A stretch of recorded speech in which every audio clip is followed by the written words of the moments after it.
बहरहाल कोरोना को लेकर एक बड़ी खबर और आपको बता दें, प्रधानमंत्री के साथ 8 राज्यों के मुख्यमंत्रियों की अहम बैठक शुरू हुए करीब 2 घंटे बीत चुके हैं। बैठक में गृह मंत्री अमित शाह भी मौजूद हैं और उन्होंने अमेरिका, यूरोप का हवाला देकर यह कहा कि वहां मामले बढ़ रहे हैं और हमें इन हालात में सावधान रहना होगा। स्वास्थ्य सचिव ने आने वाले दिनों में सावधान करते हुए दिल्ली, केरल, महाराष्ट्र, राजस्थान को लेकर खास सावधानी बरतनी होगी, इस बात का भी जिक्र किया गया। वहीं केजरीवाल ने अपनी बात रखी और मांग की कि केंद्र सफदरजंग अस्पताल में 1000 बेड का इंतजाम कराया जाए। उधर ममता बनर्जी ने पीएम के सामने अपनी मांग रखी। दीदी ने कहा कि बंगाल में इलाज ठीक ठाक चल रहा है, हालांकि उन्होंने पीएम से जीएसटी का बकाया पैसा जारी करने की मांग की। अशोक सिंघल हमारे संवाददाता इस वक्त तमाम जानकारी के साथ जुड़ेंगे, लेकिन इस बीच आपको बयान सुना देते हैं। ये आंकड़े तो अभी हमारे सामने प्रस्तुत हुए, ये सारे विषय तो आ गए आंकड़ेबाजी तो। अब आपकी दृष्टि से क्या हो रहा है, जो प्रयास उसको रोकने के लिए हम क्या करेंगे, क्या आपने योजना बनाई है, किस प्रकार से हो रहा है?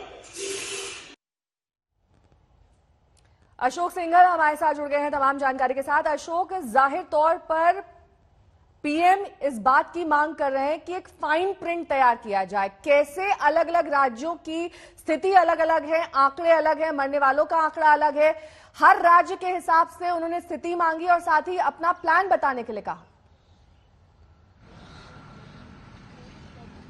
बिल्कुल, ये सब चीजें डिस्कस सुबह से जो 10:30 बजे बैठक शुरू हुई थी, उसमें तमाम राज्य अपनी अपनी स्थिति के बारे में बता रहे थे कि वहां पर जमीनी हालात क्या है, किस ढंग से कोरोना के केसेस बढ़ते जा रहे हैं, मौत का आंकड़ा बढ़ता जा रहा है।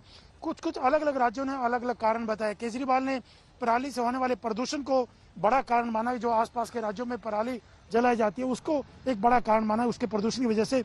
ममता बनर्जी ने भूटान और बांग्लादेश जो देश है उनके वजह से उन्होंने कहा कि काफी केसेस यहाँ पे आते हैं, अलग अलग जो बगल के राज्य वहां से लोग इलाज कराने के लिए बंगाल में आते हैं, उसका दबाव है। जीएसटी की मांग भी की, जो बकाया जीएसटी का पैसा है, तो अलग अलग। लेकिन प्रधानमंत्री का ये कहना है कि जो जमीनी हकीकत है, जमीन पे क्या चल रहा है, बिल्कुल छोटे लेवल पे उन तमाम चीजों के बारे में डिटेल पता करनी चाहिए, आगे का रोड मैप तैयार करना चाहिए कि इस पूरे जो हालात है उसको कैसे कंट्रोल किया जाए।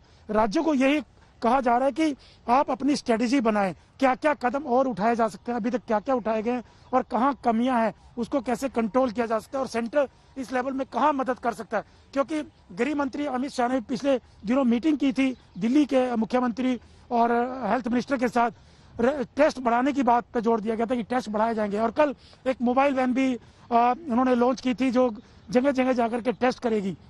और आईसीयू बेड बढ़ाने की बात भी हो रही है। अलग अलग राज्य जो है आईसीयू बेड, जैसे दिल्ली राज्य ने कहा है कि 1000 आईसीयू बेड दिए जाने चाहिए। उन्होंने कहा है कि आने वाले दिनों में जरूरत पड़ सकती है। तो इस तरह के पूरे अलग अलग राज्यों के मुख्यमंत्रियों ने अपनी अपनी बात रखी है और प्रधानमंत्री का इसी बात पर जोर है कि आगे क्या किया जा सकता है, कैसे कंट्रोल किया जा सकता है, इसका ब्लूप्रिंट तैयार होना चाहिए। नमस्कार, मैं हूं अंजना ओम कश्यप। हमें उम्मीद है ये वीडियो आपको पसंद आया होगा। लेटेस्ट खबरों के लिए यूं ही देखते रहिए आज तक और इस वीडियो के पसंद आने पर लाइक, शेयर एंड सब्सक्राइब करना ना भूलें।